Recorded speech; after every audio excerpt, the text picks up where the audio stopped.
Hi friends, welcome to Jaadi entertainment.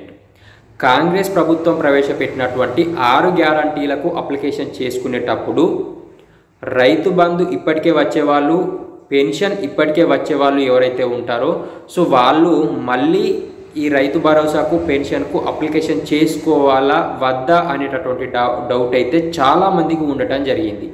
అయితే ఇప్పటికే Rythu Bandhu pension వచ్చేవాళ్ళు మళ్ళీ వాటి కోసం స్పెషల్గా దరఖాస్తు చేసుకోవాల్సినటువంటి అవసరం లేదు అని చెప్పేసి సీఎం రేవంత్ రెడ్డి గారు తెలపడం జరిగింది. ఇప్పటి వరకు ఈ యొక్క స్కీమ్లు ఎవరికైతే లేకుండా ఉంటారో వాళ్ళు మాత్రమే కొత్తగా స్కీమ్ల కోసం అప్లికేషన్ చేసుకునే వాళ్ళు మాత్రమే అప్లికేషన్ చేసుకోవాలి, కానీ ఇప్పటికే వచ్చే వాళ్ళు అప్లికేషన్ చేసుకోవాల్సినటువంటి అవసరం లేదు. వాళ్ళకి ఈ స్కీమ్లు అనేది యథావిధిగా వర్తిస్తాయి అని చెప్పేసి తెలపడం జరిగింది. సో ఫ్రెండ్స్, ఈ వీడియో మీకు పూర్తిగా అర్థమైందని నేను ఎక్స్పెక్ట్ చేస్తున్నాను. ఈ వీడియో కనుక మీకు నచ్చినట్లయితే ఒక లైక్ చేయండి. మన ఛానల్ని ఫస్ట్ టైం చూస్తున్న వాళ్ళు ఎవరైనా ఉన్నట్లయితే మన ఛానల్ని సబ్స్క్రైబ్ చేసుకోండి.